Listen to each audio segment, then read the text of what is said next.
Barendra university waiver দিয়ে থাকে। ওয়েভারটা দিলে কি হয় যে যারা একটু মেধাবী বা দরিদ্র তাদের ক্ষেত্রে খরচটা কমে আসে, পড়াশোনা করাটা একটু মানে সহজ হয়। এইভাবে মোটামুটিভাবে চলতে থাকলো। আমি টোটাল আমার 9টা সেমিস্টারের মধ্যে আমি সম্ভবত 6বার কি 7বারই ফার্স্ট পজিশন হয়, আর একবার সেকেন্ড হয়েছি, একবার থার্ড হয়েছি আমার যতটুকু মনে পড়ে। এভারেজে আর কি ওইভার পাইতে পাইতে পাইতে পাইতে আল্লাহর রহমতে গ্রাজুয়েশন এবার শেষ করলাম মোটামুটি একটা ভালো রেজাল্ট নিয়ে। সবকিছু মিলিয়ে জার্নিটা ইন্টারেস্টিং ছিল এবং খুবই কঠিন ছিল আমার, বিশেষ করে আমার আর আমার ফ্রেন্ড নব, দুজনেই একই পর্যায়ের। আমাদের জার্নিটা খুবই কঠিন ছিল, তবে আমরা এটার মধ্যে একটু শান্তি খুঁজে পেয়েছি যে না, নিজের টাকা দিয়ে নিজের খরচে পড়াশোনা করা, ফ্যামিলির উপর কোনো চাপ দিয়ে নাই। সবকিছু মিলাই আল্লাহর কাছে হাজার হাজার লক্ষ কোটি শুকরিয়া। আল্লাহর সাহায্য ছাড়া অবশ্য আমার এটা কমপ্লিট করা সম্ভব ছিল না। আসসালামু আলাইকুম ভাই। ওয়ালাইকুম আসসালাম রহমতুল্লাহ। ভাই আপনার নাম? আমার নাম মোহাম্মদ মারুফ আহমেদ। আপনার এই 4 বছর জার্নিটা কেমন ছিল, যদি একটু বলতেন বিস্তারিত খুলে।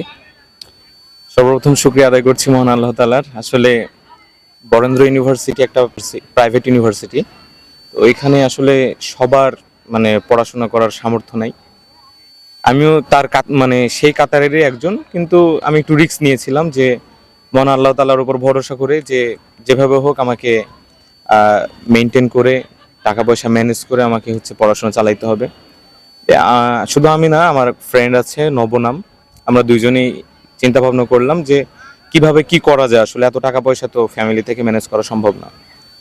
আমরা দুইজনই বসলাম, বসে আলোচনা করলাম যে কি করা যায়। আসলে আমরা তো স্টুডেন্ট, তখন ভাবলাম যে আমরা টিউশনি করিয়েই আর কি টাকা পয়সা আমাদেরকে ম্যানেজ করতে হবে পড়াশোনার।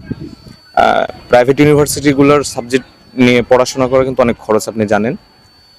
যার কারণে পরবর্তীতে আল্লাহর উপর ভরসা করে ভর্তি হইলাম।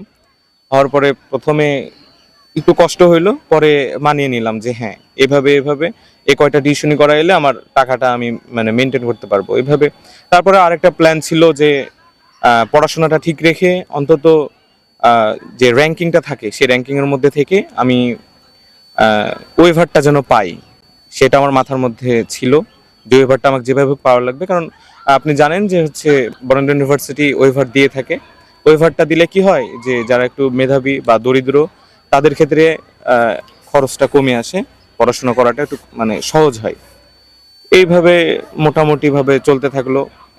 আমি টোটাল আমার 9টা সেমিস্টারের মধ্যে আমি সম্ভবত 6বার কি 7বারই ফার্স্ট পজিশন হয়, আর একবার সেকেন্ড হয়েছি, একবার থার্ড হয়েছি আমার যতটুকু মনে পড়ে। এভারেজে আর কি ওইভার পাইতে পাইতে পাইতে পাইতে আল্লাহর রহমতে গ্রাজুয়েশন এবার শেষ করলাম মোটামুটি একটা ভালো রেজাল্ট নিয়ে। সবকিছু মিলিয়ে জার্নিটা ইন্টারেস্টিং ছিল এবং খুবই কঠিন ছিল আমার, বিশেষ করে আমার আর আমার ফ্রেন্ড নব, দুজনেই একই পর্যায়ের। আমাদের জার্নিটা খুবই কঠিন ছিল, তবে আমরা এটার মধ্যে একটু শান্তি খুঁজে পেয়েছি যে না, নিজের টাকা দিয়ে নিজের খরচে পড়াশোনা করা, ফ্যামিলির উপর কোনো চাপ দিয়ে নাই। সবকিছু মিলাই আল্লাহর কাছে হাজার হাজার লক্ষ কোটি শুকরিয়া যে তিনি, আল্লাহর সাহায্য ছাড়া অবশ্য আমার এটা কমপ্লিট করা সম্ভব ছিল না। সবকিছু মিলিয়েই আর কি ভালো। এছাড়াও আমার ডিপার্টমেন্টের যারা শিক্ষকবৃন্দ আছেন তারা খুবই হেল্পফুল, অনেক সহযোগিতা করেছে, বিভিন্ন প্রকার ইনফরমেশন দিয়েছে, পড়াশোনা কিভাবে করলে কি করা যায় না করা যায়। সবকিছু মিলিয়ে আর কি খুবই ভালো একটা জার্নি ছিল আমার। এটাই বলার ছিল। বরেন্দ্র বিশ্ববিদ্যালয় থেকে আপনি কি কি শিক্ষা অর্জন করলেন? যারা এই বরেন্দ্র বিশ্ববিদ্যালয়ে ভর্তি হবে, আপনার ছোট্ট একটা বার্তা তাদের কাছে পৌঁছায় দিন। যারা ভর্তি হতে চায় আর কি, প্রথমে বলবো যদি ফাইন্যান্সিয়াল দিকটা তাদের স্ট্রং থাকে তারা আসুক বরেন্দ্রতে। কারণ চাপ নিয়ে আসলে পড়াশোনা খুবই টাফ। আমি নিজে করেছি, আমি জানি টাকা পয়সা নিজে ম্যানেজ করা, নিজে পড়াশোনা করা এটা খুবই টাফ। যার কারণে আমি যারা আসতে চাচ্ছে তাদেরকে বলবো যদি তাদের ফাইন্যান্সিয়াল যে ব্যাপারটা, ব্যাকগ্রাউন্ডটা যদি ভালো থাকে তারা আসুক। এবং এখানে আসার পরে এখানে শুধু পড়াশোনা হয় তা বলবো না, পড়াশোনার পাশাপাশি যে এক্সট্রা কারিকুলার অ্যাক্টিভিটিস সেগুলো যদি তারা জড়িত হয় তারা অনেক কিছু শিখতে পারবে। বিভিন্ন প্রকার প্রোগ্রাম হয়, ডিপার্টমেন্ট ভিত্তিক প্রোগ্রাম হয়, ভার্সিটি থেকে প্রোগ্রাম হয়, বাইরে থেকে কিছু অর্গানাইজেশন এসে প্রোগ্রাম করে। সেই প্রোগ্রামে যদি তারা অন্তর্ভুক্ত হয়, তারা মানে পড়াশোনার পাশাপাশি extra knowledge, extra curricular activities সবকিছু তারা হচ্ছে পারদর্শী হবে। এবং তাদের জন্য আর কি যে পাবলিক যে একটা ব্যাপার স্যাপার থাকে, যেমন হচ্ছে পাবলিক স্পিকিং, তারপর হচ্ছে কমিউনিকেশন স্কিল, সবকিছু স্ট্রং হবে আর কি এগুলোর সাথে যদি জড়িত হয়। এছাড়াও পড়াশোনাটা ঠিক রাখতে হবে, পড়াশোনা ঠিক রেখে তবেই সেসবের সাথে জড়িত হতে হবে। এখন আমার পড়াশোনা যদি আমি ঢিল দিই আর সেসবে যদি জড়াই, কোনো লাভ নেই। আমার পড়াশোনাটাকে ঠিক রাখতে হবে, পড়াশোনা ঠিক রাখার পাশাপাশি আমাকে সেই এক্সট্রা কারিকুলার অ্যাক্টিভিটিসের সাথে অংশগ্রহণ করতে হবে। আচ্ছা ভাইয়া, সুন্দর কথা বলার জন্য আপনাকে ধন্যবাদ। Thank you.